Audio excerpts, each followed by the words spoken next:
All right, I took it and cleaned it up a little bit, just basically wiped it down with a brush, not even wire brush or anything, put a real light coating of WD-40 type oil on it.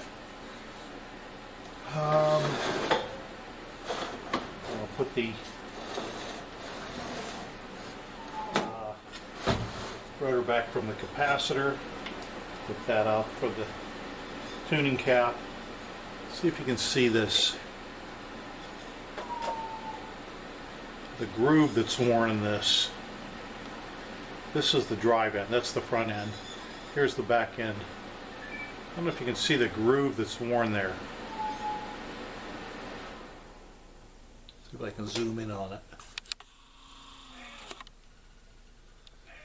See that groove, how it just ends there?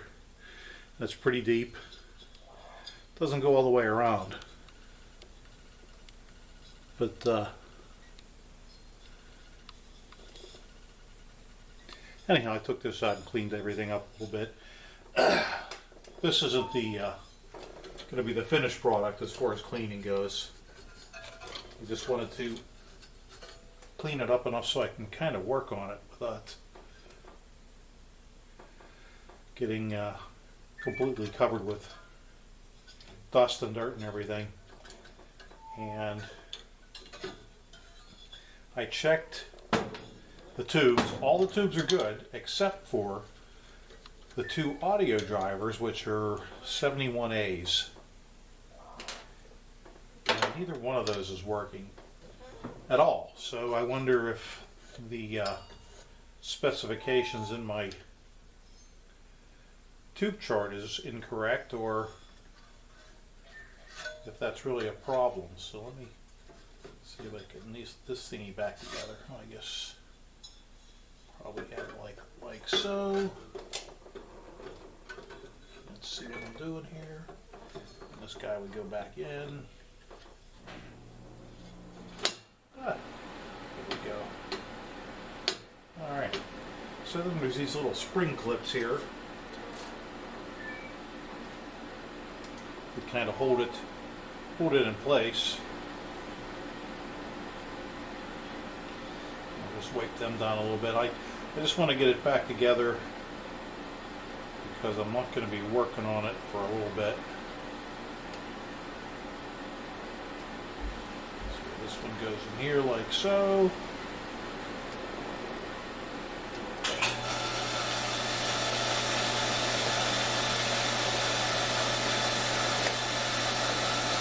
Remember, this thing here went.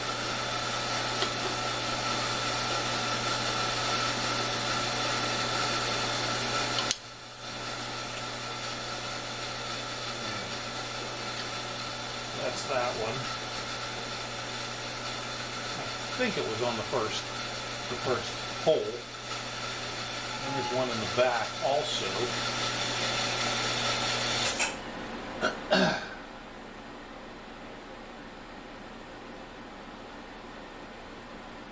Yeah, so all the tubes worked except for the two audio amplifiers. So I have to do a little bit of research and see where I can get something like those. So let's see, I think this one came up here.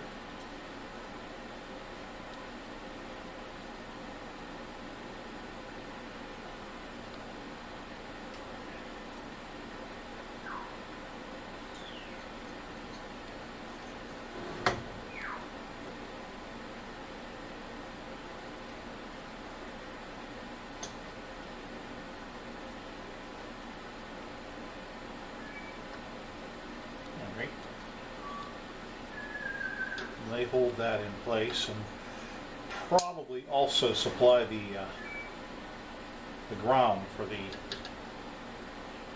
rotor, because they hit right against the rotor and then attached to this, the metal frame. So that more than likely, I'll bet, is what that is. So now the dial is up in the garage yet because look, it's that disgusting. I had to get the screw out, the adjustment screw, and I got that out. But now I have to replace it with another screw. So we'll stick that in there like now. First.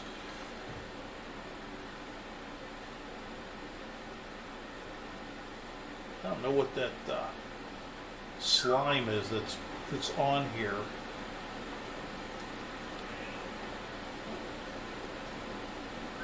And then we can home test the transformer, and then stick the tubes back in.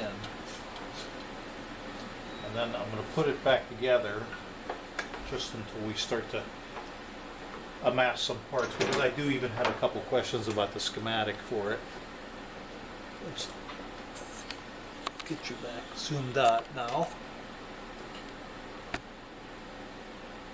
So this, I have the rotor and the stator back for the tuning cap.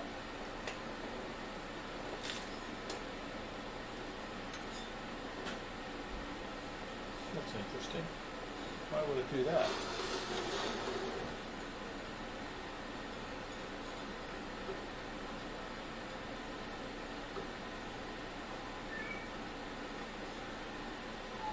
Looks like that the shaft is just worn so much. Like they must have been tuning down in this area a lot.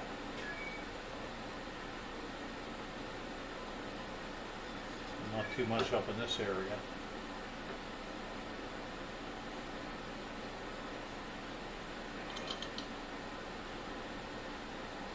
Let's see if I take this off, if I can confirm that by looking at it.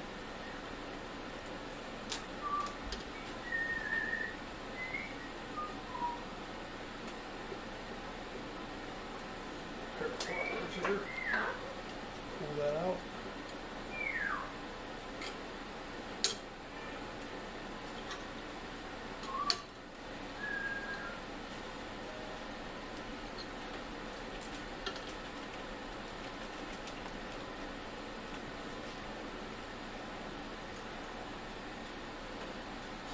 Either that or it's actually bent.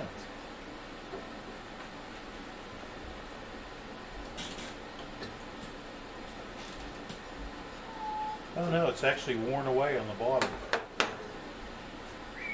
The bottom of this shaft is actually worn away. So that's why it looks like it's crooked.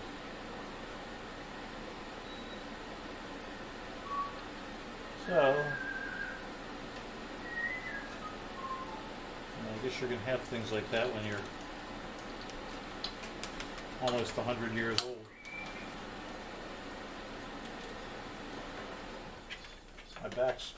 My back and my knees are pretty much worn out, and I'm not even close to that. All right, anyhow, so that's ready to go back together. And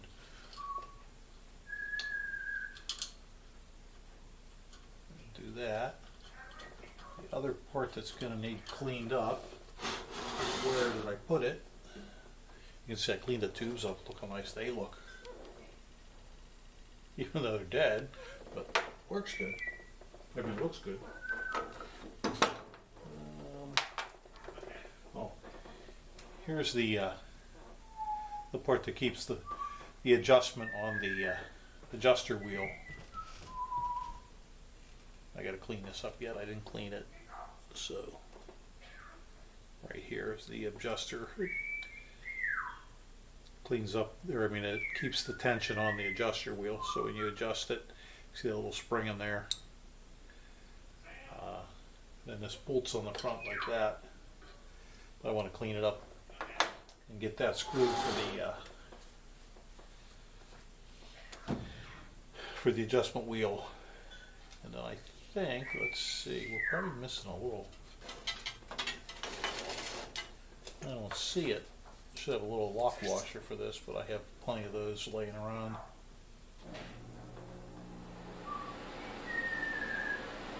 It's the wrong size. Not a problem. I'll put this back in here so I know where it goes. I'll take this out and clean that up. I don't think there's any rubber parts on it we have to worry about.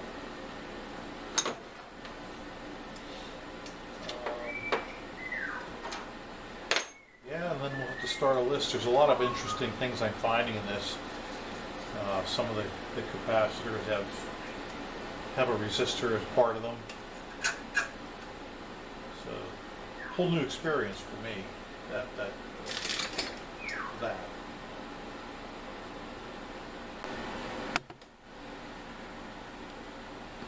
Well, I just have to see what this is. Right here. I believe it's a cap capacitor of some type. But why? Why is it so big?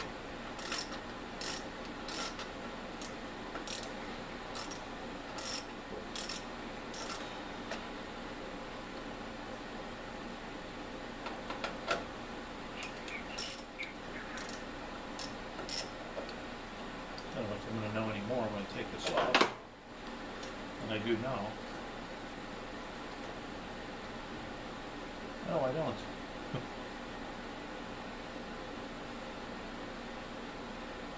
It doesn't say anything. Just say they wire. Wire. Alright, well.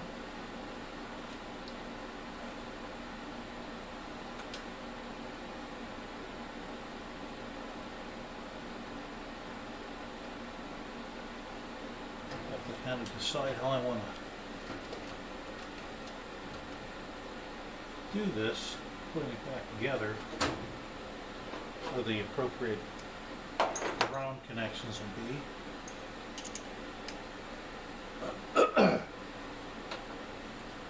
Very interesting though.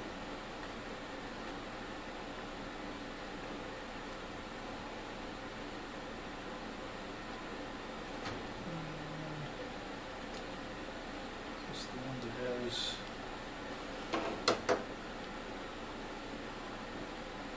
this in here.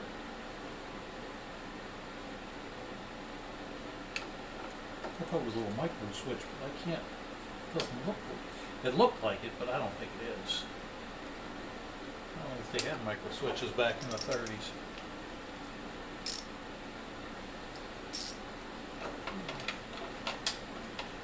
Put this back on.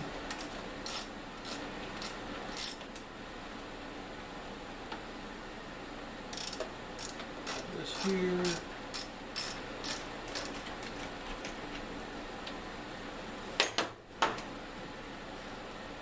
Waters.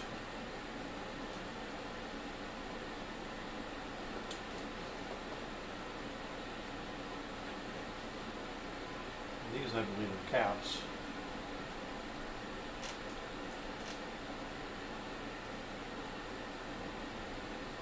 That's really crazy. All right.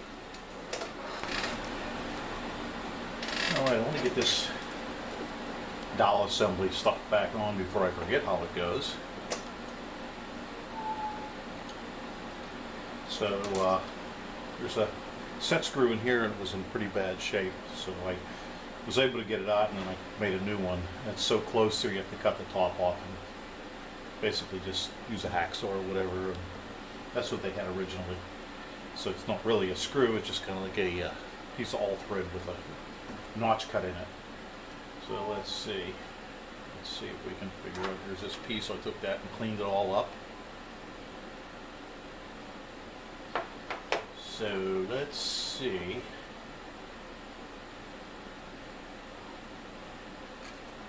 Put that in there.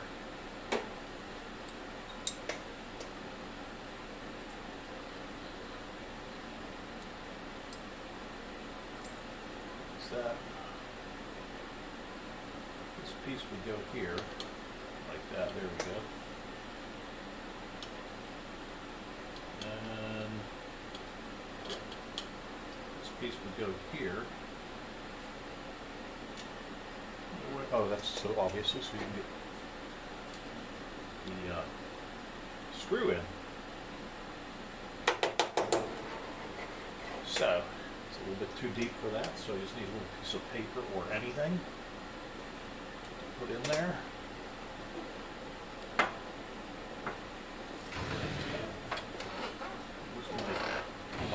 listening in my head. There we go.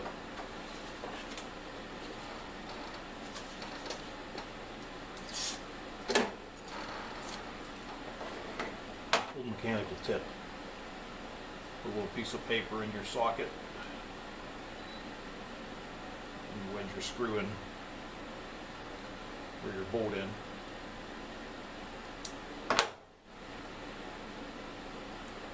Or you could put it all the way at the bottom and keep the bolt from going all the way in.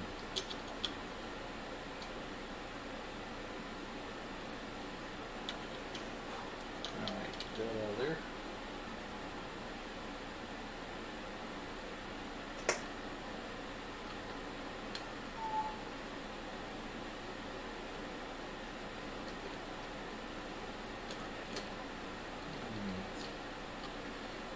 I'm not tighten it too tight yet because I think this guy can get kind of tightened up.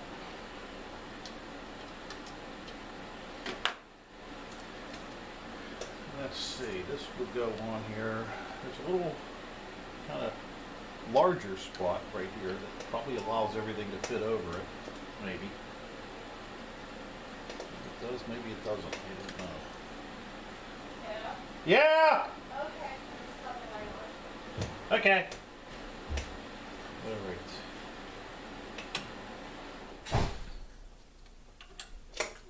You can have this backwards actually, because this is the dial. I don't know how you could climb in there and do that. Yeah, so let's see. Take this back off. I was wondering what kept the alignment on that.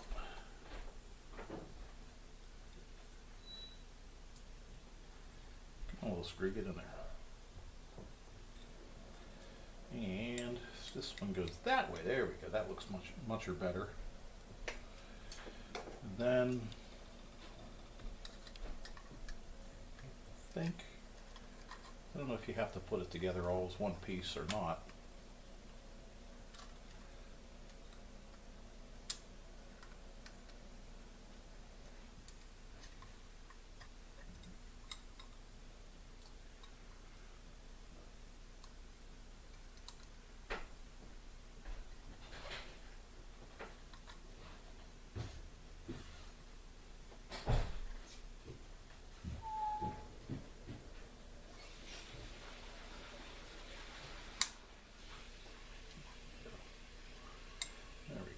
In there, something like that.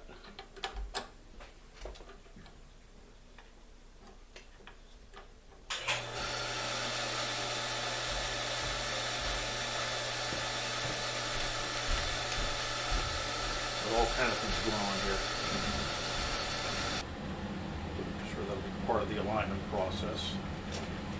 Make 550 straight up.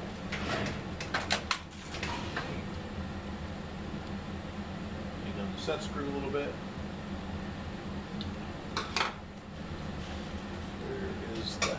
Where is that pesky knob? Here it is.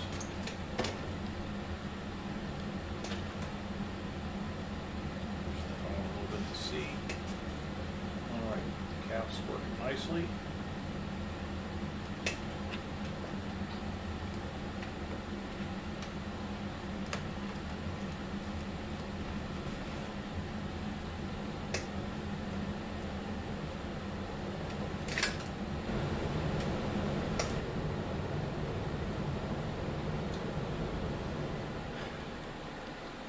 Funny, as you see how things are worn out on this, it's kind of evident how much use radios got back in those days. For those brass parts to be worn out and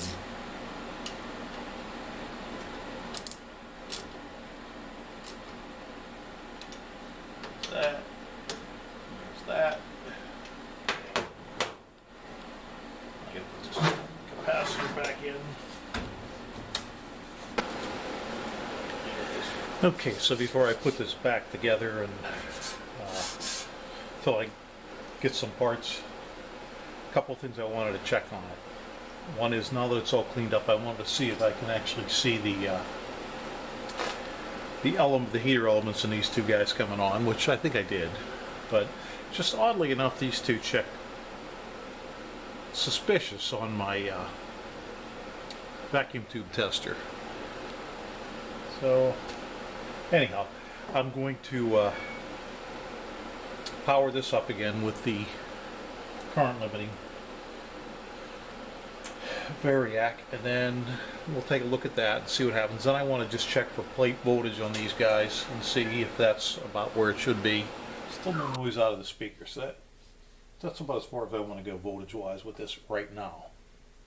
What I want to do now is stand it up and actually check for the plate voltage and see what's on the grid. I'm going to turn this back off. Being especially careful not to touch anything, because I don't know if the capacitors are still good and what's been charged and what hasn't. So let's see. We'll check on the transformer on pins 9 and 12. So let's...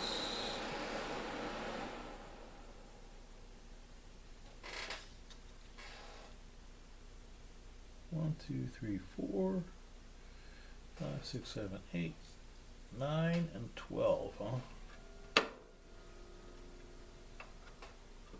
Get this guy out of our way first.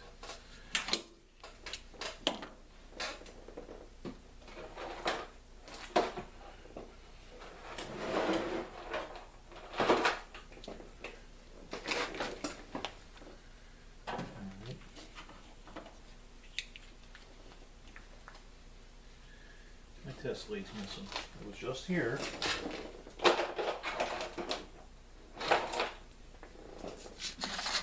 It's underneath stuff. Oh, here it is. Oh, gosh.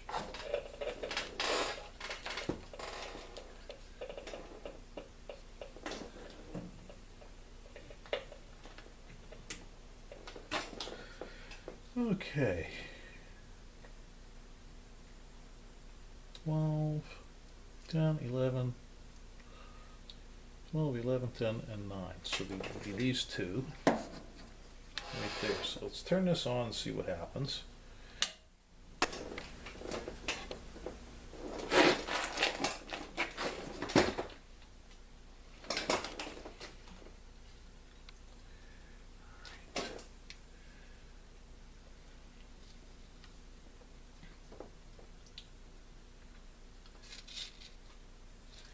Oh, and this is going to be AC, by the way, because we're not on the side of the rectifier. So I'm showing 578 volts, which is probably pretty good to what we're thinking about. And then 10 and 11 should have some voltage on it. So 10 and 11, 5 volts. So we'll have to find what the filament voltage of that is. That's about what we'd expect. So the transformer, she's a good. I think our problem is going to be that the power supply capacitor is pretty much done. So let me turn this back off.